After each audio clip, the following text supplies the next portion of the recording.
Good morning. As we go to the Chitas of today, we go to the Chumash. We're holding Wednesday, the fourth reading in the portion of Kaisai. We're holding on chapter 27, verse number 1 in the book of Leviticus. And God spoke to Moses, saying, Dabo b'nei Yisrael, speak to the Jewish people, and tell them, Ish kiyafli neder. If a person makes a vow, he makes a vow to the value of Nafshis Yisrael. He says, for some reason, I'm going to give the value of myself, for example. I'm going to give the value of myself to the Beis HaMikdash. Rashi says, Kiyafli is expression of the verbal expression. You give the value of his life, saying, I take upon myself to donate to the Holy Temple the value of my life. So here the Torah gives the value of life in monetary. A man from 20 to 60, his value is 50 silver shekel. Shekel HaKodesh according to the holy shekel. Now she says the value stated here is not an expression of monetary value, an usual market value. Maybe a person's worth more. But whatever he has a high market value, maybe if he sold in the market as a slave, he would sell for more than 50 shekel. The value is fixed on this passage. That's it. This is a Torah law. It's not really the value of the person. It's what the Torah says that you have to give tzedakah to the charity that you donated to the Beis HaMikdash. Rashi says the word ekecha, the last letter of the chaf, is not the second person. It is a grammar. It's a lashon. It's a kefa lashon. Double expression. Him the keva he. If it's a woman, it's 30 shekel. From 5 years old to 20 years old. The value, the charity that he has to give is 20 shekel, and that of a female is 10 shekel. They on the females that they don't have to give so much, they don't have to give that much. Now she says not that the one who is vowing is a minor, because a minor, a 5-year-old that makes a vow is not a vow. The minor words have no validity. Rather, our verse is speaking of an adult who says, I take upon myself the value of this 5-year-old. Father says, I'm giving the value of my 5-year-old.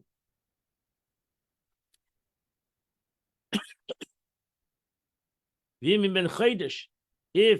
the value is from a month, to 5 years old, so that's the value. The value for a male is 5 shekel. Akeva es shkalim, and to a girl it is 10 shekel. Now she says, the value is is 3 shekel. V'im ben shishim shana, if from 60 years old, umayla from 60 and above, shekel. For a male it's 15 shekel. And for a female, nakeva asar shkalim. And for a female, it is 10 shekel. So now she says that as the person gets older, a male becomes less valuable. When people reach a venerable age, a woman's value becomes closer to the man. This is why a man decreases in value in his age, beyond a third of his value. As an adult, namely 50 shekel to 15 shekel. So the peak of his life, he's worth 50. As he reaches 60, he suddenly flips down to 15. While a woman in her old age decreases only 1/3 of a value, from 30 to 10. As people say, an old man in the house is a breach in the house, or a snare in the house. An old woman in the house is a hidden treasure in the house. It's a good sign for the house. Verse number 8. If he's too poor to pay the valuation. We should stand before the kohen. And the kohen will make that value. He'll make that value. And whatever Ashetasig Yodeh, whatever the kohen, whatever the guy can afford, the kohen will tell him that's what you need to pay. So now she says if these two poor that he cannot afford to pay the fixed valuation, if one's making a vow, he should stand up. The one whose value he pledged before the kohen, who will then evaluate how much he's one pledging the valuation can afford. Tell him, listen, you can't afford that. You can't afford 50 shekel. So therefore, pay 10 shekel, whatever. Al pi Ashetasig. Now, the kohen shall estimate the valuation with the reference of how much the one's value owns, leaving him his basic necessities, namely a bed, bolster, a pillow, a tools, a trade. If he is a donkey driver, the kohen must make valuations such that he leaves him the donkey. So you cannot make him, the kohen cannot make him destitute to make sure to keep what he has. And now if a man whose type is fit to be brought as an offering to the Lord, whatever part of the person donates to the Lord shall become holy. What is the meaning of this? So now she says, if a person says, the leg of this animal shall be a burnt offering. Now, you don't do that. You got to get the whole animal. But his words have validity. And now, how is his vow expended? The entire animal, except for the leg, should be sold to one who needs a burnt offering. And the money received from this sale, which excludes the value of the limb, as stated above, becomes non-consecrated. And then the entire animal can be brought by both parties as a burnt offering. Verse number 10.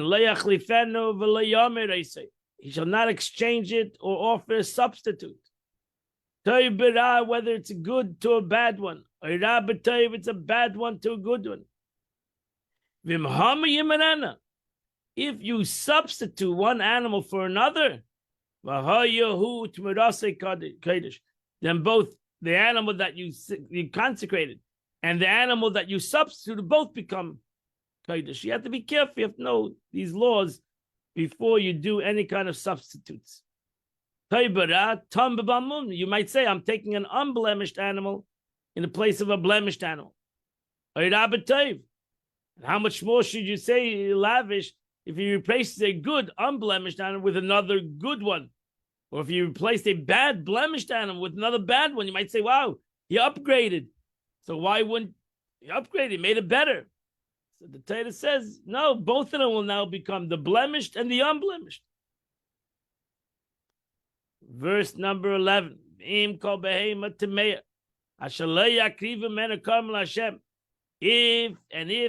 it is any unclean animal of a type that shall not be brought as an offering for the Lord, and he brings it to the kohen. What does it mean? He brings a non-kosher animal? No. It means, but the case is of he brings a non-kosher animal. Because in the case of an unclean animal, it's stated later that an unclean animal is meant. The text is talking speak about a blemished animal. Not it's unclean, it's a blemished animal, which is unclean, unfit for sacrifice. So if a guy brings a blemished animal, the animal has a broken leg, or whatever makes the animal unfit as a carbon, the Torah teaches us that an unblemished, consecrated animal cannot leave their holy status and enter into a mundane status through redemption until they become blemished. So that you have to know the laws where we can sometimes take an animal and substitute it. So in general, is only by an animal that has a blemish. The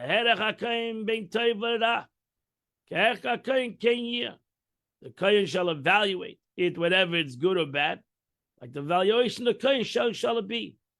For anyone else but the owner who wishes to purchase it for possession of the temple treasury. And if he redeems it, he shall add a fifth of its value. She says the owner himself redeems the animal. The Torah is more stringent with the owner, obligating to add a fifth to its value. Regarding the meaning of a fifth, you can look it up. Likewise, in the case of one who consecrates his house, and likewise in the case of one who consecrates his field, and likewise in the case of redemption of the second tithing, in all these cases, the owner must add a fifth to the value. But no one else who redeems these items needs to add a fifth. So you have to add when you redeem an item, you have to pay for the item and add a fifth towards its value. Verse 14. This is basic. If one consecrates his house, it says that I will give my house to the Beis Hamikdash. Kodesh Lashem, it becomes holy to God. Now what the Beis Hamikdash doesn't need your house. So the Kohen will evaluate it, whether it's a good house, a bad house. As the Kohen evaluated, that's its value. The Kohen, and in essence, the Torah gives the power to the Kohen to evaluate the value of the house, it doesn't make a difference whether it's the market value or not the market value. And that's it. They'll sell the house. Again, the same kid. Sell the house, and then the money will go to the Beis Hamikdash. What happens if the person himself wants to buy back the house? So he wants to redeem the house. So that's the next pasuk. If the one who sanctified the house says, "Okay, I'll buy the house back, and I'll give the money to the Beis Hamikdash," so then he has to buy it back, whatever the Kohen evaluates it. He has to add a fifth. And then the house becomes his. And that's the completion of the Chumash today. Now go to the Tanya of the day. We're coming to the end of the 49th chapter of Tanya. The Alter Rebbe spoke about spirit and spirit, mouth to mouth. By speaking the words of Torah, the Alter Rebbe says, "It's written, you shall speak of them." That it's important not to only have Torah in your mind and in your thought, but v'dibarta, you shall speak of them. The spirit emerges into the revealed state. That's the concept. That's also, as we learned in Chassidus, that's the concept of Malchus, the aspect of Malchus.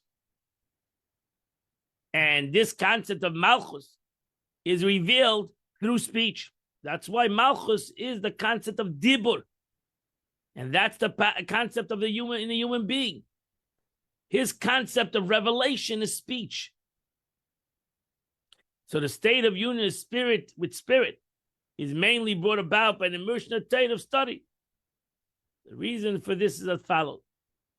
Because the verse says, we find the expression, word in the pasuk. It says, by the word that proceeds from God, Yichya Adam, man lives. The verse is complete. The verse says, Ki lo alechem levad yichya Adam. Man doesn't live on bread alone. Man lives on the word of God. So we hear the expression is piv, the word of the mouth. The mouth is thus in the outlet of breath.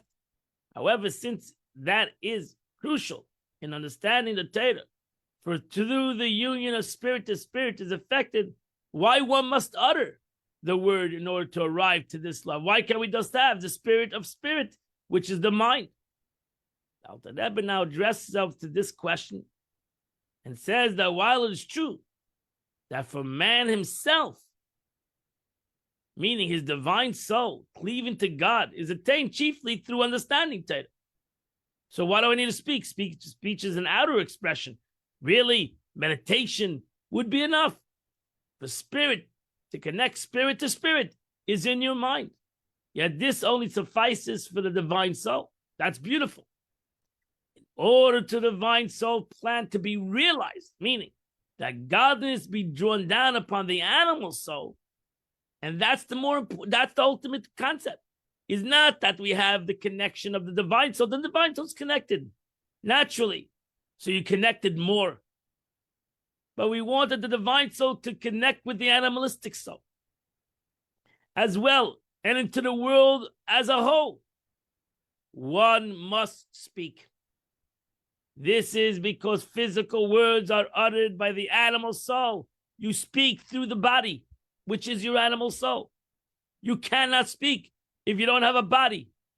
You can speak spiritually. So the power of speech is in the soul. But the ultimate reality of speech is in the body, because you talk with your mouth, as we explained many times in Tanya, that you have the five capacities of the mouth. It gives you the capability to take the breath and speak. So that's your animal soul. And that's the way it is. This is because the physical world is uttered in the animal soul, which turns in affected by them. So since a person has strength to speak because he receives physical nourishment, it follows that when he utters the word of Torah or the word of davening, God's ultimate intent is drawn down, holiness into this physical world is realized. And the whole world is filled with God's glory. Understandable, this self-same reason applies not only to speaking words of Torah, but also explaining why mitzvahs are performed with a physical body and utilizes object of material world. For it is through them that godliness is manifest in the animal soul and the material world as a whole. Here, however, the matter under discussion is Torah knowledge. And in this instance, although nothing can unite the divine soul with its source more completely than the contemplation of Torah, it is nevertheless necessary for one to utter the words of Torah as well, to draw down godliness on one's animal soul, and indeed into the world, the material world. And that's why it's brought down in many places that everybody should know words of Torah Baal Peh.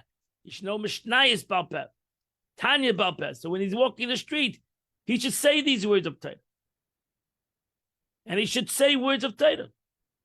Today, you don't have to worry people you think you're talking to yourself, because everybody has a thing in their ear. Everybody's talking looks like they're talking to themselves. So you don't have a problem.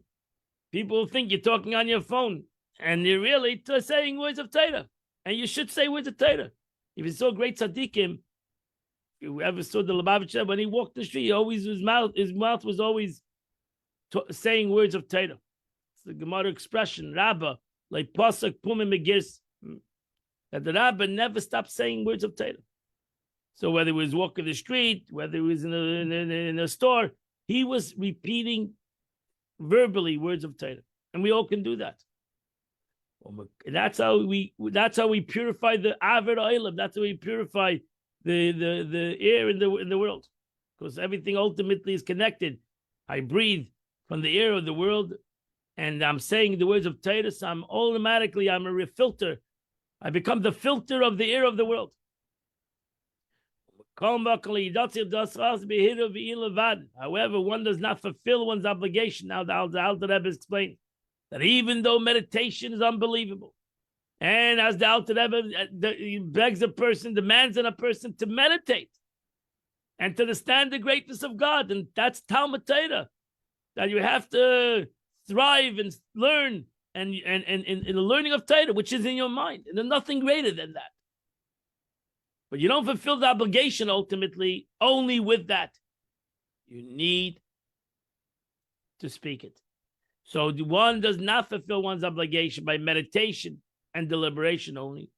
Meaning, one's obligation is not fulfilled thereby, even though such deliberation leads to lofty union of his soul with God in a manner of cleaving spirit to spirit, as I said, the Alter Rebbe said. But you don't fulfill your obligation. Until you say it, you express it with your mouth, your lips. Why? Because the ultimate purpose is not to go above. The ultimate purpose is not to connect your soul above. The ultimate purpose is to connect your soul with below. Ad nefesh achayunis, that you bring down the Torah till the vivifying soul, which dwells as shechenes bedama adam, which dwells in the blood of man, Hamisava, which also, which is produced by the intake of food, that we cannot live, the body cannot live without vegetation and animal, etc. That's to say, eating and drinking produces the blood, which is the vivifying soul is clothed. Kidamo nefesh, as the Torah says, the blood is the soul of man, and godliness is drawn down into all the above-mentioned worlds when one speaks Torah, because he didn't eat and he didn't have a mouth, he wouldn't be able to speak. The point is, why do I want to do that? Because when I talk divrei Torah, I elevate my body, and that automatically elevates my food, my blood, and everything else that is needed for my physical existence. Thereby elevating them all, vivifying soul and minerals, vegetables, animal soul to God, together with the entire universe. Because you have to imagine that every piece of bread that I eat, and I elevate the bread, how many people and how many things were involved in making this piece of bread or the food that I eat? Hundreds, maybe thousands of people were involved, and worldly matters were involved in the making of this food. And they're all elevated by me actually saying words of Torah and using my physical power to do the mitzvahs that I got to do.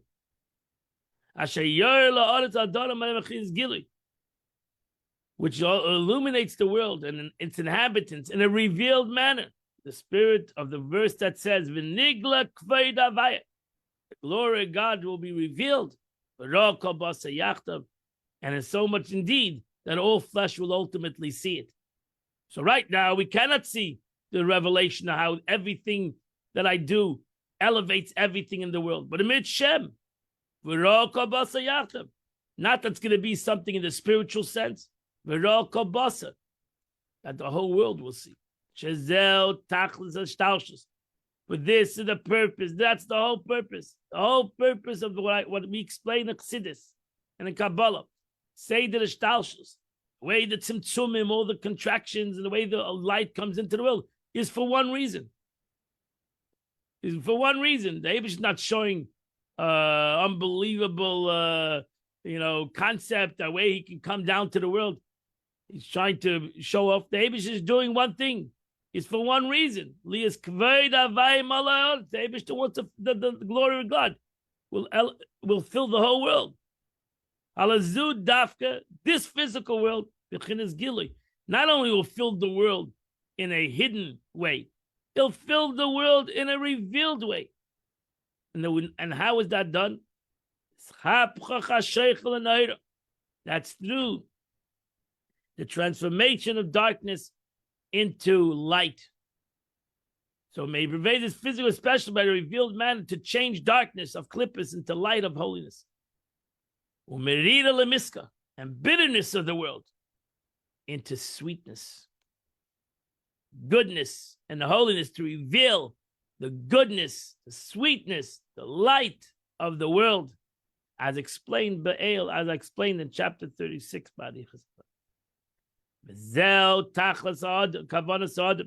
And that is the essence, intent of man's service. To draw the infinite light of the blessed and saved down below. As we always say, the kavanah is not to go above, the kavanah is to bring above to below. That's the purpose of our life.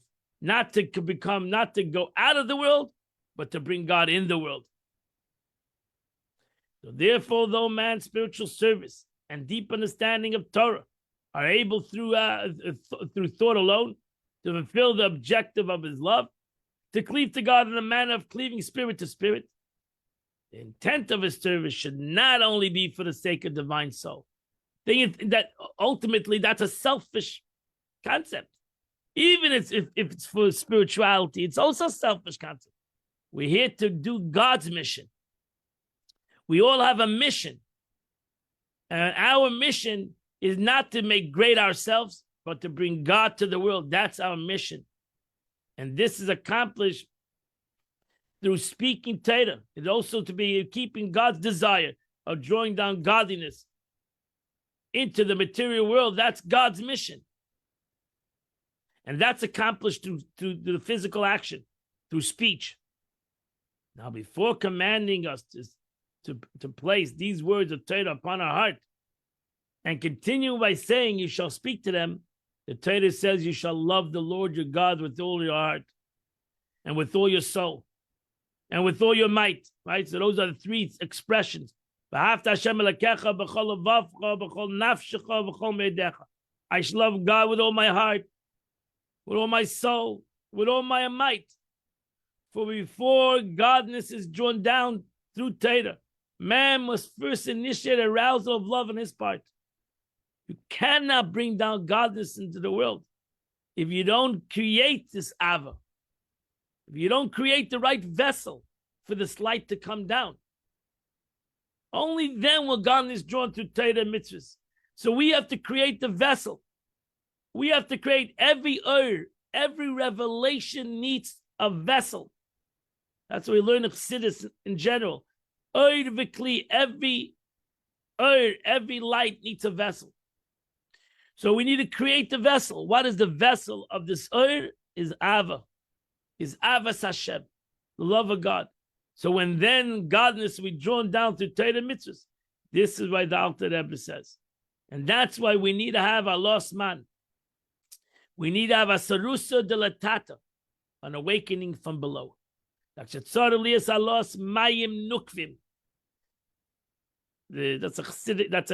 Kabbalistic word. The initiated must come through the elevation of mayim nukvim, means the feminine waters, female waters, which in Kabbalah terminology signify the arousal and the elevation of female, which is the recipient. We are the recipient.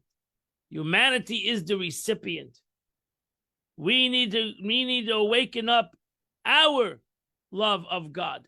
The recipient, which in Kabbalah, it's Mayim Nukvim, feminine waters, or the concept of Sarusa de la Tata, an awakening from below. Limsa le nafshe moed. That's why v'ahavta Hashem b'chol levavcha or b'chol nafshecha. We have to have self-sacrifice. Self-sacrifice doesn't mean you got to go on life and death mission. Mesiras hanefesh. That means we got to do things above our capacity. And that's the meaning of Mesiras nefesh. Surrendering one's soul and one's all. Uma'ide, that's the pasuk. Am I ready to push myself a little bit more? Am I ready to go a little bit above my capacity? Am I ready to give more than I have? That's what's needed.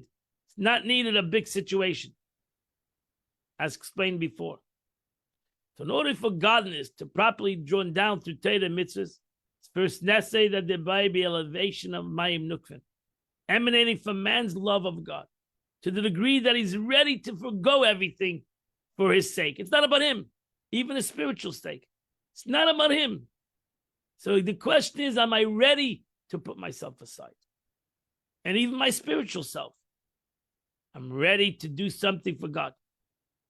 This, the Alter Rebbe concludes the theme beginning in chapter 46 regarding the love likened to water mirroring the image of a face. So, and that's the truth, as explains in Chassidus, that the way you have love, that's why how much God loves you. Upon him. So why? Because the way you create the vessel, that's what the comes in. Because you don't want to have the breakage of the vessel. So the way we create the vessel, the way we show love to God, that's the way it's responded. That's the way it reflects back. So we need to create a greater love. I need to create a greater love to have a greater love.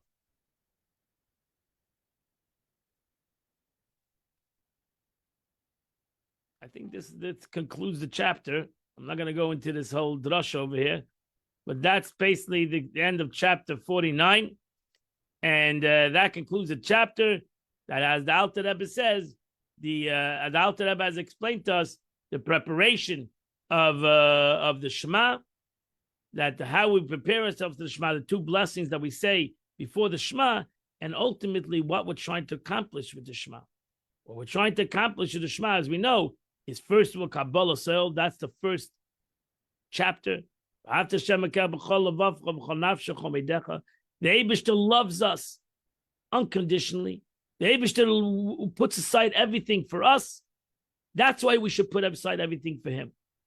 That's why the second bracha talks about how God, the first two brachas talk, God is everything. God is infinite. Nevertheless, and not only is he infinite, he has enough malachim who serve him 24/7. But nevertheless, he wants this. He wants the humanity. He wants this world. He wants this imperfect human being that I am, and he wants me to show an unconditional love. So therefore, by expressing God's unconditional love, that shall awaken within us an unconditional love.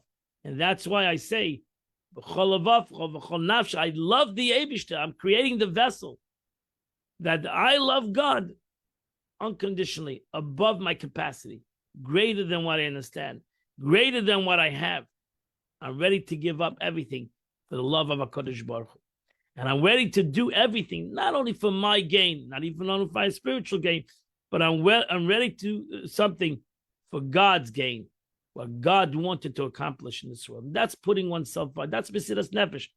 Most of us translate Mesiras Nefesh as putting the life on the line. It doesn't.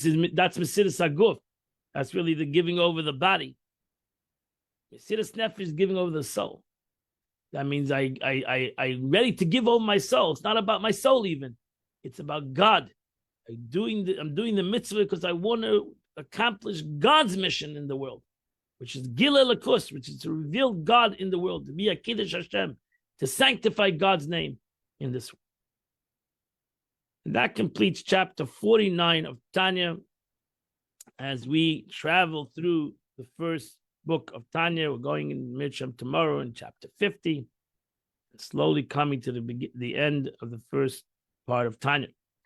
Today is, what is today? Today is the 21st day of the month. 21st day of the month is the Tillim today is 104 and 105.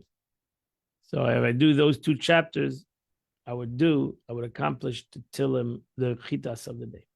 Wish you all a wonderful day, a happy day, a healthy day. In the Mitzvah, we'll see you all tomorrow, 8 o'clock. We'll continue to learn the Chitas of the day.